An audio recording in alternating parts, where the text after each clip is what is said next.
मृत्यु के बाद आत्मा सबसे पहले किसे पुकारती है? मित्रों, मनुष्य जब जन्म लेता है उसी क्षण उसके मृत्यु का समय भी निर्धारित कर दिया जाता है। हम सब जानते हैं कि मृत्यु निश्चित है, परंतु यह सबसे बड़ा रहस्य है कि मृत्यु के बाद आत्मा के साथ क्या होता है। धन, परिवार, यश, वैभव सब इसी संसार में रह जाते हैं, लेकिन आत्मा अकेली निकल पड़ती है एक अज्ञात यात्रा पर। हिंदू धर्म के महान ग्रंथ गरुड़ पुराण में कहा गया है कि मृत्यु केवल अंत नहीं बल्कि एक नया द्वार है, एक ऐसा द्वार जिसके पार आत्मा को अपने किए गए कर्मों का फल भोगना पड़ता है। मृत्यु का क्षण कैसा होता है? जब सांस धीरे धीरे टूटती है, जब शरीर निस्तेज हो जाता है, जब आंखों की रोशनी मंद पड़ जाती है, तब आत्मा शरीर से अलग होकर एक नए मार्ग पर बढ़ती है। उस मार्ग पर न कोई साथी होता है, न कोई संबंधी। जिसके अच्छे कर्म होते हैं उसे प्रकाश मिलता है, और जिसने पाप का मार्ग चुना उसे घना अंधकार घेर लेता है। मित्रों, हम आपको बता दें कि गरुड़ पुराण के अनुसार मृत्यु के बाद आत्मा जब पहली बार अंधकार और भय में डूबती है तो वह असहाय होकर सबसे पहले किसी को पुकारती है। तो कौन होते हैं वो जिसे आत्मा सबसे पहले पुकारती है? क्या वे सचमुच आत्मा को बचा पाते हैं? तो आज की इस ज्ञानवर्धक प्रस्तुति में हम आपको पुराण के उस रहस्य के बारे बताएंगे जिसे शायद ही आप जानते हो। मित्रों, आप इस ज्ञानवर्धक प्रस्तुति में खो जाएं, उससे पहले आपसे से आग्रह है कि इस वीडियो को एक लाइक करके कमेंट में जय गरुड़ देव अवश्य लिख दे। साथ ही इस वीडियो को आखिरी तक जरूर देखें, क्योंकि यह गरुड़ पुराण की कथा है और भगवान श्री हरि विष्णु कहते हैं कि मनुष्य को कभी भी गरुड़ पुराण की किसी भी कथा को आधा अधूरा नहीं सुनना चाहिए। तो चलिए शुरुआत करते हैं आज की इस प्रस्तुति की। मित्रों, बहुत समय पहले एक समृद्ध नगर में धर्मराज नाम का एक व्यक्ति रहता था। नाम तो उसका धर्मराज था, जिसका अर्थ ही है धर्म का पालन करने वाला, परंतु नाम और कर्म में बहुत बड़ा अंतर था। धर्मराज बाहर से धार्मिक दिखता था, सुबह मंदिर जाता, तिलक करता, दान देने का दिखावा करता। लोग सोचते यह बड़ा पुण्यात्मा है, लेकिन भीतर से वह स्वार्थ और पाप से भरा हुआ था। वह निर्धनों का धन हड़प लेता, व्यापार में छल करता और दूसरों की पीड़ा पर हंसता। उसके लिए धर्म केवल दिखावे की चीज थी। समय बीतता गया, धर्मराज बूढ़ा हुआ, पर उसके भीतर का लोभ और घमंड और भी बढ़ता गया। फिर एक रात अचानक जब वह अपने शयन कक्ष में सोया हुआ था, एक तेज दर्द ने उसके हृदय को जकड़ लिया। उसकी सांसें तेज हो गईं, आंखें फटी की फटी रह गईं। परिवार वाले दौड़े आए, किसी ने पानी पिलाने की कोशिश की, किसी ने वैद्य को बुलाया, लेकिन नियति का लेखा कोई टाल नहीं सकता।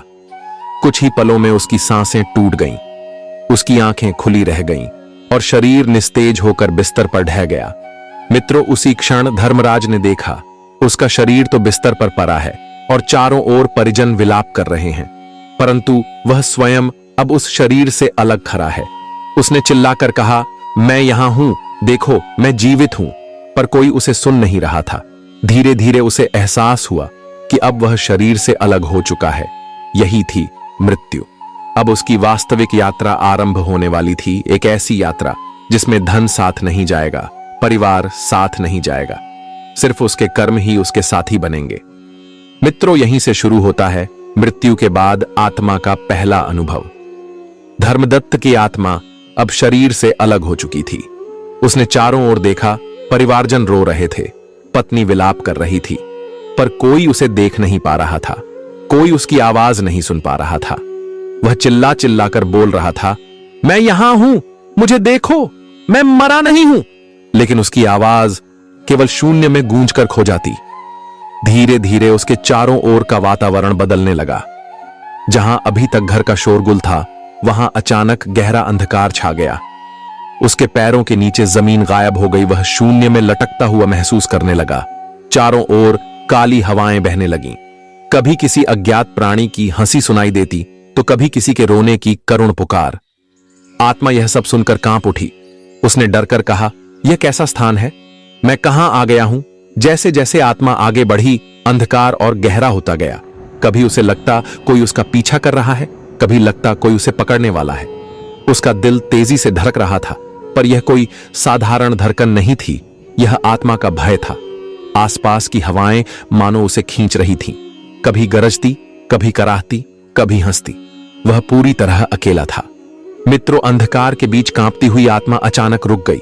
चारों ओर का वातावरण बदलने लगा, हवा और भारी हो गई, जैसे किसी तूफान की आहट हो। धरती कपकपाने लगी, आकाश में बिजली चमकी और भयंकर गर्जना गूंज उठी। धर्मराज की आत्मा भय से कांपने लगी। उसने चारों ओर देखा, दूर से दो परछाइयां धीरे धीरे उसकी ओर बढ़ रही थीं। जैसे जैसे वे निकट आए, आत्मा ने देखा वे साधारण प्राणी नहीं थे। उनकी ऊंचाई साधारण मनुष्य से कई गुना अधिक थी। नेत्र अंगारे की तरह लाल चमक रहे थे, दांत लोहे के समान कठोर और लंबे जो उनके होंठों से बाहर झांक रहे थे। हाथों में लोहे के पाश और गदा, शरीर पर काले बादलों जैसे वस्त्र और चेहरों पर भयावह मुस्कान। वे थे यमदूत। धर्मराज चीख उठा, तुम कौन हो? तुम मुझे कहां ले जा रहे हो? मैं निर्दोष हूं, मुझे मत छुओ। लेकिन उसकी चीखों का उन पर कोई असर नहीं हुआ। उन्होंने कहा, हे आत्मा, हम यमराज के दूत हैं। तेरा समय पूरा हो चुका है। अब तुझे न्याय के लिए यमलोक चलना होगा। मित्रों, यह सुनकर धर्मराज भागने की कोशिश करने लगा। उसने सोचा, शायद मैं बच जाऊं, पर वहां कोई स्थान नहीं था जहां वह छिप सके। एक यमदूत ने लोहे का पाश उठाया और उसकी ओर बढ़ाया। वह पाश चमकते हुए आत्मा को जकड़ने लगा। आत्मा तरप उठी, चिल्लाई, नहीं, मुझे छोड़ दो, मैं अपने घर जाना चाहता हूं। मेरी पत्नी, मेरे बच्चे मुझे बुला रहे हैं। पर यमदूत कठोर स्वर में बोले, तेरा घर अब यमलोक है। तेरा परिवार तुझे अब नहीं देख सकता। तेरे कर्म ही तेरा साथ देंगे। मित्रों, यमदूतों की भयानक पकड़ में कांपती हुई धर्मराज की आत्मा अब असहाय थी। उसके चारों ओर सिर्फ अंधकार था। उसका हृदय भय और वेदना से चीत्कार कर उठा और उस क्षण उसके मुख से पहली पुकार निकली, मां, मां, कहां हो तुम? मुझे बचा लो, मैं बहुत डर रहा हूं, मुझे अपनी गोद में छिपा लो। मित्रों, गरुड़ पुराण कहता है, मृत्यु के बाद आत्मा सबसे पहले अपनी माता को पुकारती है, क्योंकि जन्म के क्षण से लेकर जीवन के हर संकट तक मां ही सबसे बड़ा सहारा होती है। मां की गोद ही वह स्थान है जहां बच्चा सबसे सुरक्षित महसूस करता है। आत्मा के लिए उस समय सबसे पहला सहारा, सबसे पहली स्मृति मां ही होती है। धर्मराज की आंखों के सामने उसकी मां की छवि उभर आई। वह वही मां थी जिसने बचपन में उसे गोद में झुलाया था, रातों को जाग जाग कर उसे दूध पिलाया था, हर आंसू पोंछा था। आत्मा चीख चीख कर कह रही थी, मां, तुम तो कहती थी कि हमेशा मेरे साथ रहोगी। आज मैं अकेला हूं, मुझे बचा लो। मित्रों, लेकिन यमदूतों की दुनिया में न कोई मां थी न पिता। मां का शरीर तो संसार में था जो अब शोक से कराह रहा था। वह आत्मा को न देख सकती थी न सुन सकती थी। आत्मा ने चारों ओर देखा, सिर्फ अंधकार था। मां की गोद अब केवल एक स्मृति थी, एक सपना। तभी एक यमदूत कठोर स्वर में बोला, हे आत्मा, तेरी मां ने तुझे जीवन दिया था, पर मृत्यु के बाद कोई मां अपने पुत्र को नहीं बचा सकती। यहां केवल तेरे कर्म ही तेरे साथ होंगे। यह सुनकर आत्मा सिसक पड़ी।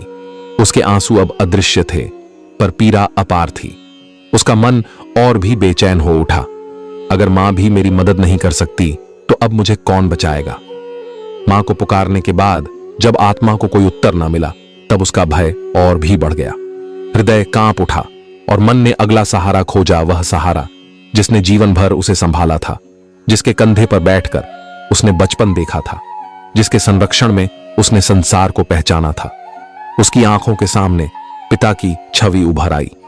कांपते स्वर में आत्मा चीख उठी, पिताजी, पिताजी, आप कहां हैं? मुझे इस अंधकार से निकालो, अपने हाथ बढ़ाओ, मुझे थाम लो मित्रों। फिर उसके भीतर पिछली बातें याद आने लगीं। बचपन में जब वह गिरता था तो पिता ने उसे उठाया था, जब वह डरता था तो पिता ने साहस दिया था, जब वह भटका था तो पिता ने राह दिखाई थी। आज जब वह अंधकार में भटक रहा था, उसे लगा पिता जरूर आएंगे, मुझे बचाएंगे। लेकिन चारों ओर सन्नाटा था, कोई उत्तर नहीं आया। पिता का शरीर भी उसी संसार में था जहां उसका परिवार अब उसके मृत शरीर पर विलाप कर रहा था। उसकी आत्मा अकेली थी और पिता की छवि भी एक स्मृति बनकर धुंधली हो गई। आत्मा चीत्कार कर उठी, क्या मेरे पिता भी मेरी मदद नहीं कर सकते? क्या मैं सचमुच अकेला हूं? तभी यमदूतों की भारी आवाज गूंजी, हे आत्मा, माता पिता तुझे जीवन का मार्ग दिखाते हैं। पर मृत्यु के मार्ग पर तेरा साथ नहीं दे सकते। यह मार्ग केवल तेरे कर्मों का है। यहां पिता का हाथ नहीं, केवल तेरे कर्म ही तुझे थामेंगे। आत्मा चीख चीख कर विलाप करने लगी। मां की पुकार मौन हो गई। पिता की पुकार का कोई उत्तर न आया। अब आत्मा पूरी तरह असहाय हो चुकी थी। उसकी चीखें शून्य में खो जाती। उसकी आंखों के सामने सिर्फ अंधकार और यमदूतों की कठोर दृष्टि थी। लेकिन भीतर एक क्षीण आशा अभी भी बाकी थी। वह सोचने लगी, अगर मां नहीं बचा सकती, पिता भी साथ नहीं दे सकते, तो शायद मेरे कर्म ही मेरी रक्षा करेंगे। आत्मा कांपते हुए चिल्लाई, हे धर्म, हे मेरे पुण्य कर्म, तुम्हें पुकार रही हूं। अब तो तुम ही आओ, मुझे इस अंधकार से मुक्त करो। मेरे जीवन भर के अच्छे कार्य, मेरी मदद करो। मित्रों, जैसे ही आत्मा ने यह कहा, उसके सामने अद्भुत दृश्य प्रकट हुआ। उसके जीवन के सभी कर्म अब आकार लेने लगे। उसने जहां किसी भूखे को रोटी दी थी, वहां से एक हल्की रोशनी निकलकर उसके पास आई। जहां उसने एक बार सत्य का साथ दिया था, वहां से एक छोटी सी ज्योति उभर आई। जहां उसने किसी पीड़ित का सहारा बना था, वहां से एक किरण चमकी। लेकिन यह सब बहुत ही छोटा और दुर्बल था। इसी बीच उसके पाप भी जीवित रूप में सामने आ गए। जहां उसने छल किया था, वहां से अंधकार का एक राक्षस निकला। जहां उसने लोभ और लालच में किसी का हक छीना था, वहां से एक डरावना प्राणी प्रकट हुआ। जहां उसने झूठ बोला था, वहां से काली धुंध निकलकर चारों ओर फैल गई। ये सब पाप उसके चारों ओर खड़े होकर उसे घेरने लगे। उनकी संख्या अधिक थी, उनका रूप भयानक था और वे उसके पुण्य की रोशनी को ढकने लगे। आत्मा चीख उठी, हे मेरे पुण्य कर्म, तुम इतने कमजोर क्यों हो? मैंने तुम्हें जीवन भर क्यों नहीं बढ़ाया? आज तुम मेरी रक्षा क्यों नहीं कर पा रहे? लेकिन उसके छोटे से पुण्य पापों के भारी अंधकार में दबकर छिप गए। तभी यमदूतों की गर्जन जैसी आवाज गूंजी, हे आत्मा, मृत्यु के बाद तू मां को पुकारती है, फिर पिता को और अंत में अपने कर्मों को। परंतु यहां न मां साथ देती है, न पिता। केवल तेरे कर्म ही तेरा सहारा बनते हैं। लेकिन तेरे पुण्य दुर्बल हैं और पाप भारी। अब तुझे यमराज के दरबार चलना होगा, जहां तेरा न्याय होगा। मित्रों, यह सुनकर आत्मा विलाप करने लगी, हाय, मैंने जीवन भर धन कमाया, पाप किए और धर्म को अनदेखा किया। काश मैंने सच का साथ दिया होता, दया की होती, गरीबों की मदद की होती। आज कोई मेरा साथ नहीं है, मैं अकेला हूं, अकेला। मित्रों, फिर एक यमदूत गर्ज कर बोला, अब ना कोई तेरा सहारा है, न कोई तेरा उद्धारक। तेरे सामने केवल एक ही मार्ग है, यमराज का दरबार। आत्मा कांपते हुए बोली, नहीं नहीं, मैं अभी तैयार नहीं हूं। मुझे थोड़ा समय और दो। मैं अपने पाप सुधारना चाहता हूं, अपने पुण्य बढ़ाना चाहता हूं। मुझे छोड़ दो, मुझे बचा लो। पर यमदूत हंस पड़े। उनकी हंसी ऐसी थी जैसे पहाड़ों में गूंजती हुई भयानक गड़गड़ाहट। फिर दूसरा यमदूत बोला, हे आत्मा, तेरा समय जीवन में था, जब तू सांसारिक शरीर में था। तूने वहां पाप किए और धर्म को भुला दिया। अब पछतावे का कोई अर्थ नहीं। यहां केवल न्याय होता है और न्याय से कोई नहीं बच सकता, न राजा न रंग। यह सुनकर आत्मा जोर जोर से विलाप करने लगी, हे भगवान, मैंने क्यों न समझा कि जीवन क्षण भर का है। मैंने क्यों धन, लोभ और स्वार्थ में अपना समय गंवाया। आज मैं बिल्कुल अकेला हूं, न मां, न पिता, न पत्नी और ना ही कोई मित्र। मेरे पास केवल मेरे पाप हैं। उसकी चीखें शून्य में गूंज कर खो जाती। अब उसकी आंखों से आंसू नहीं, बल्कि केवल अंतहीन पश्चाताप बह रहा था। मित्रों, इसलिए कहते हैं कि धन, परिवार, यश, वैभव, ये सब इसी संसार में रह जाते हैं और सिर्फ आपके अच्छे कर्म ही आपके साथ जाते हैं। इसलिए हमेशा अच्छे कर्म ही करें। तो मित्रों, यदि आपको यह वीडियो पसंद आई हो तो कृपया इसे एक लाइक करके इसे अपने मित्रों बंधुओं के साथ शेयर अवश्य करें।